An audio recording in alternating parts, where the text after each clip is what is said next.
14ই ফেব্রুয়ারিতে হইচইতে নতুন একটা সিরিজ রিলিজ হয়েছে, তার নাম হচ্ছে বিষহরি। তো সিরিজটা আমি দেখলাম, কীরকম লাগলো সেটা নিয়ে কথা বলবো। এখানে মেল লিড রোলে দেখবো সোলাঙ্কি রয় এবং রোহন ভট্টাচার্যকে।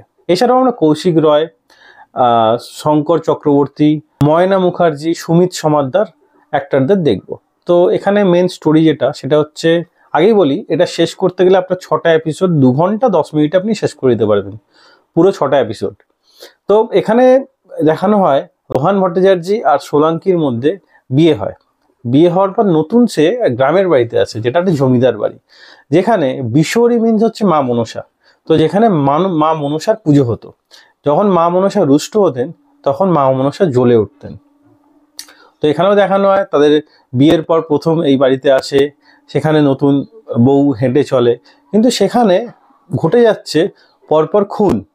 প্রথমে দেখানো হয় সেখানে কিছু ফ্যামিলি মেম্বার আছে, তারা চায় এই বাড়িটা বিক্রি করে দিতে। তো তারা মাপঝোপ করতে আসে, কিন্তু সেখানে কৌশিক রয় আছে, সে কখনোই চায় না বাড়িটা বিক্রি হোক। সেই নিয়েই মূলত স্টোরি। তো এখানে বাড়ি বিক্রি হওয়ার জন্য কি অন্য কোনো কারণে, সেটা আপনাকে এই ওয়েব সিরিজে অবশ্যই দেখতে হবে। এখানে পরপর খুন হয়, কিন্তু সব খুনগুলো সাপের কামড়ে হয়। কিন্তু আদৌ কি সাপের কামড়ে হয় নাকি অন্য কোনো কারণে হয়, সেটা আপনাকে এই ওয়েব সিরিজ পুরো সুন্দরভাবে দেখাবে। তো সেখানে কৌশিক রয় যখনই বাড়ির কিছু মেম্বার বাড়িটা বিক্রি করে দিতে যায়, সেখানে কৌশিক রয় বাধা দেয়, এবং বাধা দিয়ে বলে এই বাড়িটা কখনোই বিক্রি হবে না। এখানে মা মনসার পুজো হয়। তো মা মনসার পুজো যখনই শুরু হয়, মা মনসা রুষ্ট হন, মা মনসা জ্বলে ওঠেন, এবং তার অভিশাপ সবার বাড়ির ওপর পড়ে এক একজন করে মারা যায়। এবং সেই বাড়ি থেকে যারা পালিয়ে যেতে চায়, তারাও অ্যাক্সিডেন্টে মারা যায়। তো একটা মাইথোলজিক্যাল ওয়েব সিরিজ আপনাদের সামনে প্রেজেন্ট করছে হইচই, যেটা খুব ইন্টারেস্টিং। লাস্ট পর্যন্ত আপনি থ্রিলার জনরার যদি ওয়েব সিরিজ দেখে থাকেন, এটাও সেম বলতে পারেন, বা একটা ছোট মুভি বলতে পারেন। তো সৃজিত রয় পরিচালিত এই বিষহরি আমার তো বেশ ভালো লেগেছে। বিষহরি যে মা মনসার যে পুরাণ বেহুলা লক্ষিন্দরের ঘটনা আমরা জানি, সেটা বারবার তুলে ধরেছে এই মুভির মাধ্যমে, এই ওয়েব সিরিজের মাধ্যমে। ওয়েব সিরিজটা আপনাকে একদমই বোর করবে না। একদম শেষ পর্যন্ত আপনার বোঝা মুশকিল অ্যাকচুয়ালি কে এই ঘটনাটা করছে।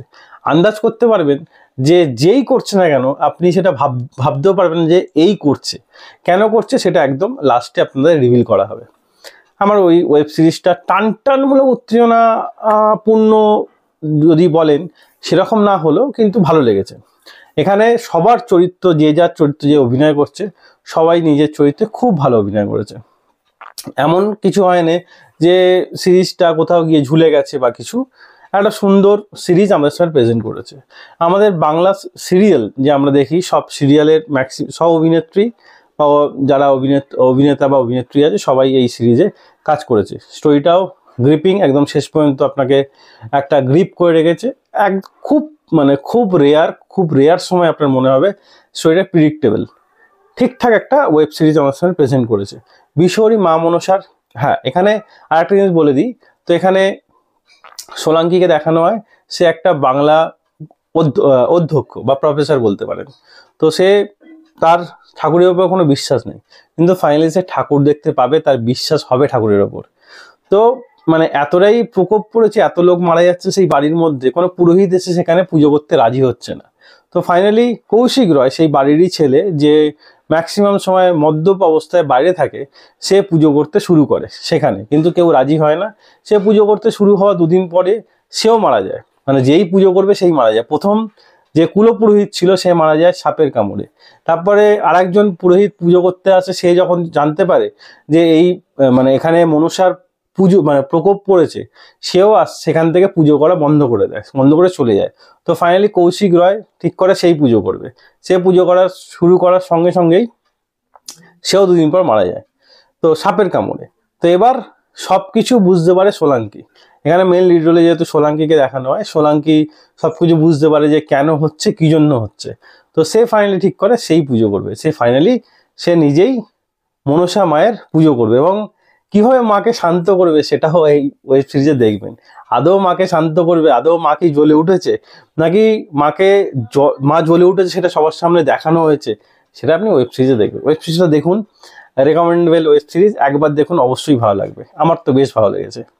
আর এটা পৌরাণিক কিছু 200 বছর আগেকার ঘটনাও আমাদের সামনে প্রেজেন্ট করা হচ্ছে, যখনই একটা করে এপিসোড আমাদের সামনে প্রেজেন্ট করছে, মানে 6টা এপিসোড যখনই একটা করে এপিসোড আমাদের সামনে প্রেজেন্ট করছে, আগের এপিসোডে মানে কী ঘটনা 200 বছর আগে ঘটেছিল সেটা আমাদের সামনে প্রেজেন্ট করছে।